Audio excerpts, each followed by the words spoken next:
রাতের বেলায় বয়ান করে মাদ্রাসায় ঢুকলাম, রাত্র তখন 3টা বাজে। আমি মাদ্রাসায় ঢোকার পরে আমার মাদ্রাসার বিল্ডিং এর সামনে দিয়ে আমি একটু পায়চারি হাঁটাহাঁটি করি, এটা আমার অভ্যাস। দেখি ছাত্রদের কোনো সমস্যা আছে কিনা। হঠাৎ দেখি বিল্ডিং এর সামনে দিয়ে হাঁটতেছি, গুনগুন গুনগুন করে কান্নার আওয়াজ। রাত্র 3টা, আমার কলিজায় যেন আঘাত হানতেছে। আল্লাহ, ও মালিক, গভীর রাত, মানুষ ঘুমায়, পশু পাখিরা ঘুমায়, এই রাতে আবার কে কাঁদে? হাঁটতে হাঁটতে যখন মসজিদের দিকে আগাইলাম, দেখি মসজিদের কেসি গেট দিয়া সামনে থেকে কান্নার আওয়াজ আসতেছে।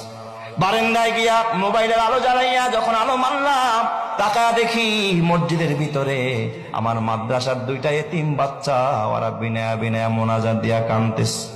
আমার মনটা অনেক খারাপ হয়ে গেল। আরে মালিক, একটার বয়স 10 বছর, আর একটার বয়স 7 কি 8 বছরের বাচ্চা, রাতের বেলায় কাঁদতেছে তাহাজ্জুদের নামাজ পড়া। মনে চাইলো ভিতরে ঢুকে একটু আদর করি, কিন্তু চিন্তা করলাম হায় হায়, আমি ঢুকলে ওরা আর কাঁদবে না, আমলটা নষ্ট হয়ে যাবে। আমি আর ভিতরে ঢুকলাম না, উপরে চলে গেলাম আমার রুমে, হুজরাখানায়। ফজরের আজান হলো, মসজিদে আসলাম। আমি কাতারে দিয়া হাঁটতেছি আর তালাশ করতেছি, দেখি ওই বাচ্চা 2টা কোথায়। হঠাৎ দেখি বাচ্চা 2টা মসজিদের পিছনের সফে, ওরা আমার মসজিদে ফজরের পর সূরা ইয়াসিনের আমল হয়, আসমায়ে হুসনার আমল হয়। ওই বাচ্চা 2টা সূরা ইয়াসিন পড়তেছে।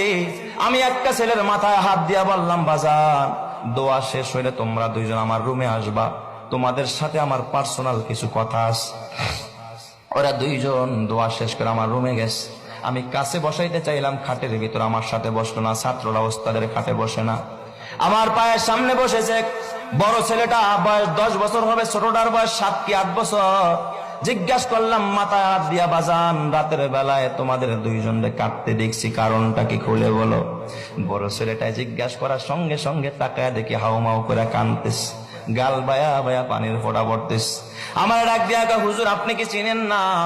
আমরা 2জন আপন ভাই, এটা আমার ছোট ভাই, আমার বাবা আজকে দুনিয়াতে বাইচা নাই।